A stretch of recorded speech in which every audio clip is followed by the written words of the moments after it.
It hurts. Written by TheEveryDaySparkle. It hurts. It hurts so much we can hardly stand it. This void, this empty black expanse of nothingness that surrounds us even now as we look upon the world we used to inhabit. Now, we simply sit upon this wretched rock, biding our time until we can finally reunite with our beloved sister. So much has gone wrong. We are sure that our sister would never be able to lay eyes upon us again. At least, not in the same way as before. She used to look upon us with loving eyes, proud eyes, eyes that approved of our every action as we worked day in and day out for the betterment of Equestria alongside her. Eyes that saw us as an equal. But it was on that day that it all changed.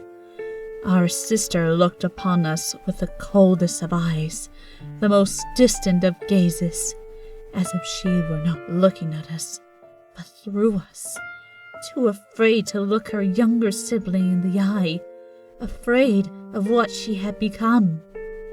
Our sister thought us mad.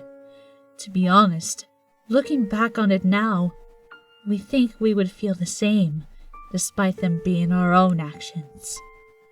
We only wanted to be appreciated as much as she was. We wanted our subjects to bask in the beauty of the night, to praise the moon as they would our dear sister's sun. Everywhere we went, we were always together with her. This would seem ideal for siblings as close as the two of us. However, after a time, we did not think so highly of being in our sister's shadow all the time.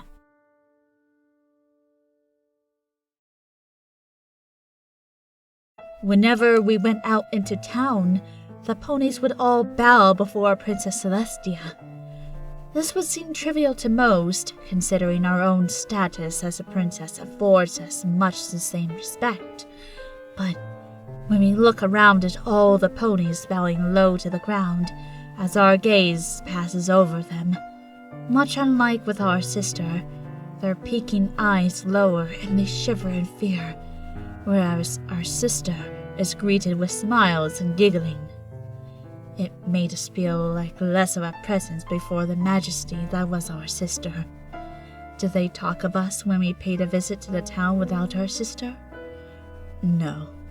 They may have bowed and scraped before us then, but we could feel their gazes on us, judging us, defiling us with their thoughts of inferiority and inadequacy.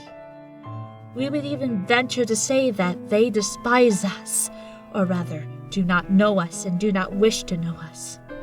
We have heard, in times past, the whispers of certain ponies as they talked behind our back. Who is she? Why does she hang around with Princess Celestia like that? Little wretch. Just because she's taller than us, she thinks she can get close to the princess. We'll show her one day. Etc., etc., etc. Now, this may seem like a trivial thing to be upset over, and it is made even more so when you consider our position, but to be constantly reminded of your less than impressive standing, even among those who serve you, as well as your own personal thoughts on whether or not you deserve your position, is frightening indeed. The fact is made even more clear when you look upon our relationship with our sister.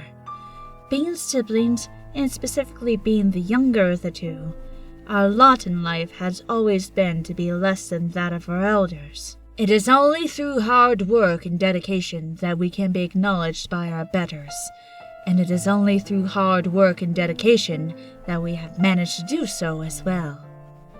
That being said, however, the task is made more complicated by the constant pressure one feels when trying to do well to impress one's elder, as well as the ever-present worry that one may feel disappointment or anger their elder sibling.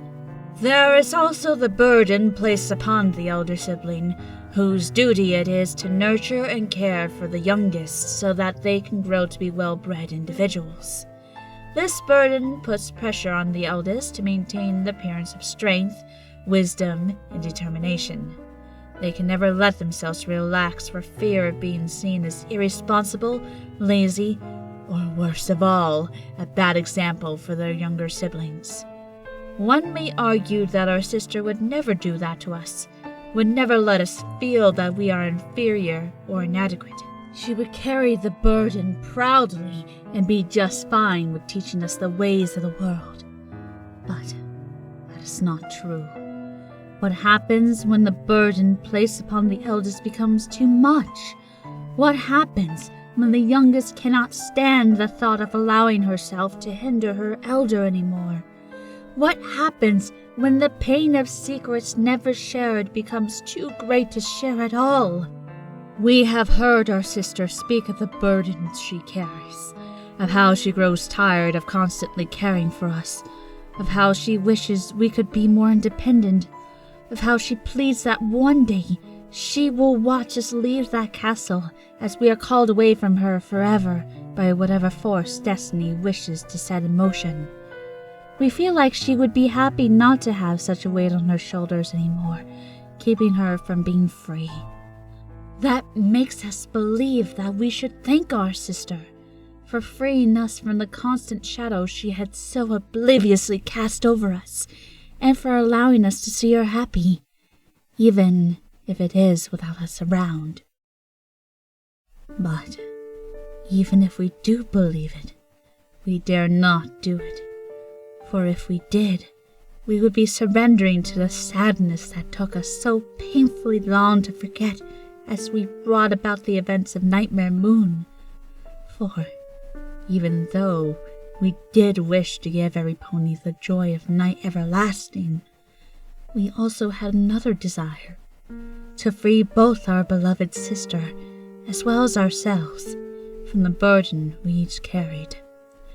As our thoughts lie out in the open now, our only witness being the moon we once loved to such a degree as to allow ourselves to go mad, we plead with all of our subjects, as well as our dearest and most beloved sister, that you allow us to formally apologize and to return to your waiting hopes once again. For as much as we deserve to suffer an even greater punishment for what we have done, the pain has become unimaginable. There are not enough words in the world, dear sister, to express to you just how much it hurts.